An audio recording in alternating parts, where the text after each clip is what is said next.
Cyber champions से आज का लेक्चर मशीन लर्निंग है। आइए बताएं मशीन लर्निंग क्या है।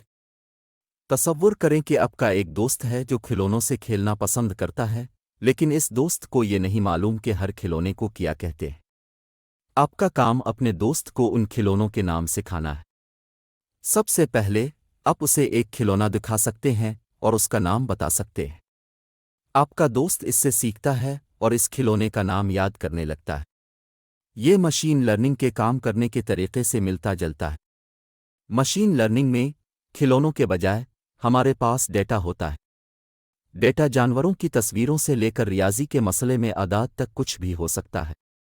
हम चाहते हैं कि कंप्यूटर इस डेटा से सीखे, जैसे आपके दोस्त ने खिलौनों के नाम सीखे। मशीन लर्निंग की मुख्तलिफ कस्में हैं, लेकिन आइए एक के बारे में बात करते हैं जिसे सुपरवाइज्ड लर्निंग कहा जाता है। सुपरवाइज्ड लर्निंग में हम कंप्यूटर की मिसालें देते हैं जो हम उसे सिखाना चाहते हैं। ये मिसालें अपने दोस्त को खिलौने दिखाने और उसके नाम बताने जैसी हैं। मिसाल के तौर पर, अगर हम चाहते हैं कि कंप्यूटर बिल्लियों को पहचानना सीखे, तो हम उसे बिल्लियों की बहुत सी तस्वीरें देंगे और बताएंगे, ये बिल्लियां हैं। फिर जब हम उसे कोई नई तस्वीर दिखाते हैं, तो ये अंदाज़ा लगाने की कोशिश कर सकता है कि आया ये बिल्ली है जो उसने पिछली तस्वीरों से सीखी है। जिस तरह आपका दोस्त गलतियां कर सकता है और उनसे सीख सकता है, कंप्यूटर भी गलतियां कर सकता है। लेकिन वक्त गुजरने के साथ, मज़ीद मिसालों और तसीहात के साथ, ये बिल्लियों को पहचानने में बेहतर हो जाता है, बिल्कुल इसी तरह जैसे आपका दोस्त खिलौनों के नाम याद रखने में बेहतर हो जाता है। ये मशीन लर्निंग का बुनियादी ख्याल है। ये कंप्यूटर को मिसालों से सीखने के लिए सिखाने जैसा है, लिहाजा ये तस्वीरों में अशिया को पहचानना, तकरीर को समझना, यहाँ तक के गेम्स खेलने जैसे काम कर सकता। कंप्यूटर को चीज़ों को पहचानने का तरीका सिखाना। कंप्यूटर को चीज़ों को पहचानना सिखाना, जैसे जानवरों या तस्वीरों में मौजूद अशिया, एक दिलचस्प अमल है और मैं इसे कदम बा कदम इस तरीके से बयान करूंगा जिसे समझना आसान हो। बिल्कुल इसी तरह जब आप जानवरों के बारे में सीख रहे होते हैं, अब तस्वीरों या हकीकी ज़िंदगी की मिसालों से शुरुआत करते हैं।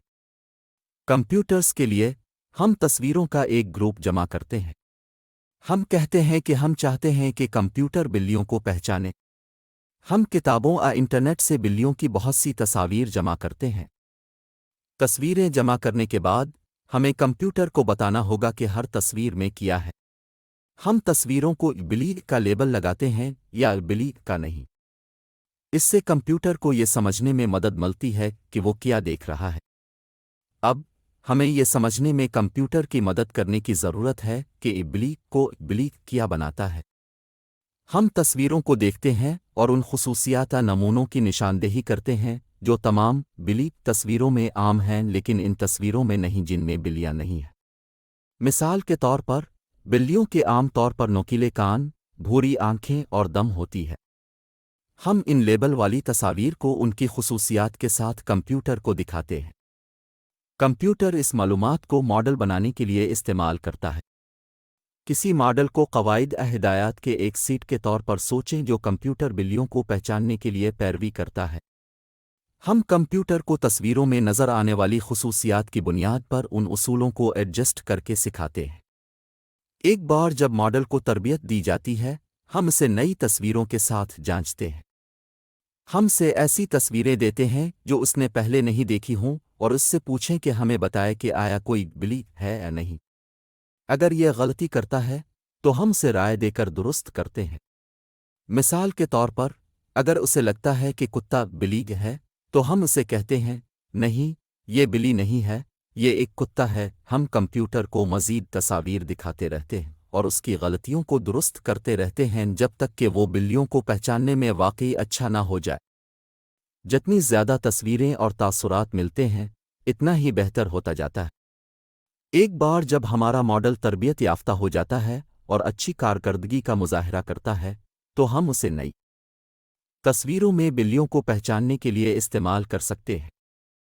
हम उसे कोई भी तस्वीर खिलाते हैं और यह हमें बताता है कि आया इसमें बिल्ली मौजूद है या नहीं। इसकी बुनियाद पर उसने क्या सीखा है। इन इक़दामात पर अमल करते हुए हमने कंप्यूटर को बिल्लियों को पहचानने का तरीका सिखाया है اور اسی عمل کو اسے دوسری چیزوں جیسے کتوں، کاروں اور یہاں تک کہ مختلف قسم کے پھلوں کو پہچاننا سکھانے کے لیے استعمال کیا جا سکتا ہے۔ یہ ایک بہت ہی ہوشیار اور صبر آزما دوست کو سکھانے جیسا ہے جو آپ کی ہر تصویر سے سیکھتا ہے۔ مثالوں کے ساتھ کمپیوٹر ویژن۔ اللہ تعالیٰ نے انسانوں کو آنکھیں عطا کی ہیں کہ وہ چیزوں کو دیکھیں، انہیں پہچانیں اور اس کے مطابق عمل کریں۔ آنکھیں چیزوں، ان کی شکلوں اور رنگوں کو پہچاننے میں ہماری مدد کرتی ہیں۔ اگر ہم کمپیوٹر کو انسانوں کی طرح ذہین بنانا چاہتے ہیں تو ہمیں کمپیوٹر میں انسانی آنکھوں کی طرح سینسرز کو شامل کرنا ہوگا۔ یہاں کیمرے آتے ہیں، لیکن کیمرے صرف تصاویر لے سکتے ہیں۔ تصویروں کا کیا مطلب ہے؟ تصویروں میں اشیاء کی شناخت اور ان کے رنگ۔ یہاں کمپیوٹر ویژن کا تصور آتا ہے۔ آپ میں سے اکثر اسنیپ چیٹ یا انسٹاگرام جیسی مختلف ایپس استعمال کر رہے ہیں جہاں آپ فیس فلٹرز استعمال کر رہے ہیں۔ چہرے کے فلٹر خاص اثرات ہیں جو تصویر یا ویڈیو میں آپ کے نظر آنے کے انداز کو تبدیل کرتے ہیں۔ وہ مضحکہ خیز ٹوپیاں، جانوروں کے کان شامل کر سکتے ہیں، آپ کی آنکھوں کا رنگ تبدیل کر سکتے ہیں، یہاں تک کہ آپ کا چہرہ کسی اور کے ساتھ تبدیل کر سکتے ہیں۔ ان ایپس کو استعمال کرنے کے لیے آپ اپنے موبائل کے کیمرہ پر اور اپنی تصویر کھینچتے ہیں۔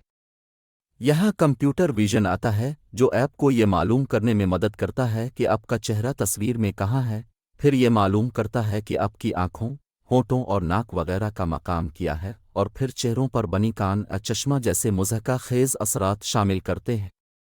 سیلف ڈرائیونگ کاریں وہ کاریں ہیں جو انسانی ڈرائیور کے بغیر خود چل سکتی ہیں۔ سڑک کے تصادم سے بچنے کے لیے وہ کمپیوٹر ویژن کا استعمال کرتے ہیں۔ کمپیوٹر ویژن الگورتھم خود چلانے والی کاروں کو رکاوٹوں کا پتہ لگانے اور اپنی منزل تک محفوظ طریقے سے پہنچنے میں مدد کرتے ہیں۔ تصور کریں کہ آپ کے پاس کھلونوں کا ایک بڑا باکس ملا ہوا ہے۔ کمپیوٹر ویژن ان کھلونوں کو مختلف گروپس میں ترتیب دینے میں مدد کر سکتا ہے۔ یہ پہچان سکتا ہے کہ کون سے کھلونے کاریں ہیں، کون سی گڑیاں ہیں، وغیرہ۔ کمپیوٹر ویژن بھی گیم کھیلنے میں ہماری مدد کرتا ہے۔ ایسے گیمز ہوتے ہیں جہاں ہم اپنے جسم کو حرکت دیتے ہیں اور کمپیوٹر ہماری حرکات کا پتہ لگانے اور گیم کو کنٹرول کرنے کے لیے کیمرہ استعمال کرتا ہے۔ کمپیوٹر ویژن کمپیوٹر کو سپر پاور دینے جیسا ہے۔ اس سے انہیں اپنے ارد گرد کی دنیا کو دیکھنے اور سمجھنے میں مدد ملتی ہے جیسے ہماری آنکھیں ہمارے لیے کرتی ہیں۔ کمپیوٹر کتے اور بلی کے درمیان فرق کیسے سیکھتا ہے؟ کیا آپ جانتے ہیں کہ کتا اور بلی کیسا لگتا ہے؟ جیسا کہ آپ تصویروں میں دیکھ رہے ہیں کہ بلیاں اور کتے کیسے نظر آتے ہیں۔ کتوں اور بلیوں میں مختلف خصوصیات ہیں جیسے کان، ناک اور دم۔ انہیں کتوں اور بلیوں دونوں میں ان خصوصیات کی مثالیں دکھائیں۔ اب ہم کمپیوٹر کو سکھانا چاہتے ہیں کہ کتوں اور بلیوں میں فرق کیسے بتانا ہے، جیسا کہ ہم کر سکتے ہیں۔ لیکن کمپیوٹر چیزوں کو اس طرح نہیں دیکھ سکتے جس طرح ہم کرتے ہیں، اس لیے ہمیں انہیں ایک خاص طریقے سے سیکھنے میں مدد کرنی ہوگی۔ ہم آپ کو کتوں اور بلیوں کی تصاویر کا ایک گروپ دکھانے جا رہے ہیں۔ دیکھیں کہ کتے اور بلیاں کیسے مختلف نظر آتی ہیں۔ ہمارا کمپیوٹر ان تصویروں سے سیکھے گا۔ لیبلنگ پکچرز کمپیوٹر کو سکھانے کے لیے کہ کون سا کتا ہے اور کون سا بلی ہے، پہلے قدم کے طور پر ہمیں ہر تصویر کو تو کتے یا بلی کا لیبل لگانا ہوگا تاکہ کمپیوٹر کو معلوم ہو کہ وہ کیا دیکھ رہا ہے۔ اگلے مرحلے میں ہم کمپیوٹر کو یہ لیبل والی تصاویر دکھائیں گے اور یہ ان سے سیکھتا ہے۔ ہم ہر تصویر کے لیے کمپیوٹر کو کہتے ہیں یہ ایک کتا ہے یا یہ ایک بلی ہے۔ کمپیوٹر تمام تصویروں کو دیکھتا ہے اور نمونوں چیزوں کو تلاش کرنے کی کوشش کرتا ہے جو کتے کی تصویروں میں ملتے جلتے ہیں لیکن بلی تصویروں سے مختلف ہے۔ یہ پیٹرن کمپیوٹر کو فرق کو سمجھنے میں مدد کرتے ہیں۔ اب کمپیوٹر کی جانچ کرنے کا وقت ہے۔ اسے کتے یا بلی کی نئی تصویر دکھائیں جو اس نے پہلے نہیں دیکھی ہو اور اس سے اندازہ لگانے کو کہو کہ یہ کیا ہے۔ اگر یہ صحیح اندازہ لگاتا ہے تو اس کا مطلب ہے کہ اس نے اچھی طرح سیکھا۔ یاد رکھیں، یہاں ایک چیز انسان مسلسل مشق سے اپنے سیکھنے کو بہتر بناتا ہے، اسی طرح کمپیوٹر زیادہ مشق اور زیادہ تصویروں کے ساتھ کتوں اور بلیوں کو الگ الگ بتانے میں بہتر ہو جاتا ہے۔ آخر میں کمپیوٹر ہماری مدد سے بہت سی چیزیں کرنا سیکھ سکتے ہیں، جیسے کتوں اور بلیوں کو الگ کرنا۔ یہ ایک بہت ہی ہوشیار روبوٹ کو اپنے پیارے دوستوں کو پہچاننا سکھانے کے مترادف ہے